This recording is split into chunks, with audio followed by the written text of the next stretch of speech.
నువ్వుల చిక్కీ టెక్స్చర్ రాలేదు గానీ టేస్ట్ బావుంది. పిల్లలు చాలా ఇష్టంగా తింటున్నారు. Hi friends! Welcome to my channel. ఇవాళ నువ్వుల చిక్కీ చేశాను.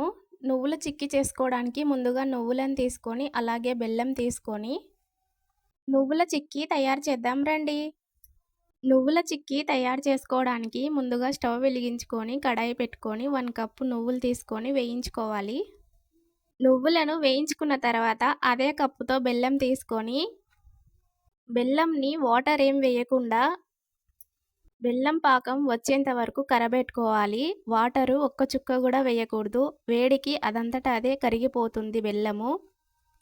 బెల్లము పాకం వచ్చిన తర్వాత 1 కప్పు వాటర్ తీసుకొని అందులో ఈ బెల్లం సిరప్‌ని వేసామంటే గట్టిగా రావాలి. చాలా ముదురు పాకం రావాలి. పాకాన్ని కొట్టామంటే గట్టిగా సౌండ్ రావాలి. ఆ తర్వాత నువ్వులను వేసుకోవాలి పాకంలో. బెల్లం పాకంలో నువ్వులు వేసిన తర్వాత బాగా కలుపుకోవాలి. బెల్లం పాకంలో నువ్వులు కలిసిన తర్వాత ఒక ప్లేట్ తీసుకొని, ప్లేట్‌కి నెయ్యి కానీ, ఆయిల్ కానీ అప్లై చేసుకోవాలి. అప్లై చేసుకున్న ప్లేట్‌లో ఈ నువ్వుల మిశ్రమాన్ని వేసుకొని అంతా సమానంగా అనుకోవాలి. బెల్లం పాకంలో కలిసిన నువ్వులు చాలా గట్టిగా ఉంటాయి. మనం అంతా ప్లేట్‌కంతా సమానంగా అనుకోవాలి. ఈ నువ్వుల చిక్కీని పిల్లలు చాలా ఇష్టంగా తింటారు. పాలు తాగడం కంటే ఈ నువ్వుల చిక్కీ మార్నింగ్ పిల్లలకి ఇవ్వడం చాలా హెల్తీ. ఆడవాళ్ళకి కూడా చాలా మంచిది ఈ నువ్వుల చిక్కీ.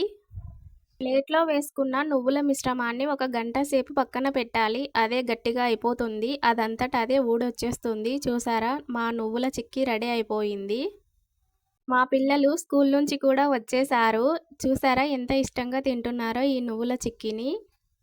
అంతే ఫ్రెండ్స్, ఎంతో సింపుల్ అయిన ఈ నువ్వుల చిక్కీని మీరు కూడా ట్రై చేసి ఎలా వచ్చిందో తప్పకుండా కామెంట్ చేయండి ఫ్రెండ్స్. అలాగే మన ఛానల్‌ని సబ్స్క్రైబ్ చేసుకోండి, లైక్ చేయండి, షేర్ చేయండి. ఈ రోజుటి మా మినీ వ్లాగ్ ఎలా ఉందో చెప్పండి. ఇలాంటి మరిన్ని వీడియోస్ కోసం మన ఛానల్‌ని ఫాలో అవ్వండి. Thank you for watching.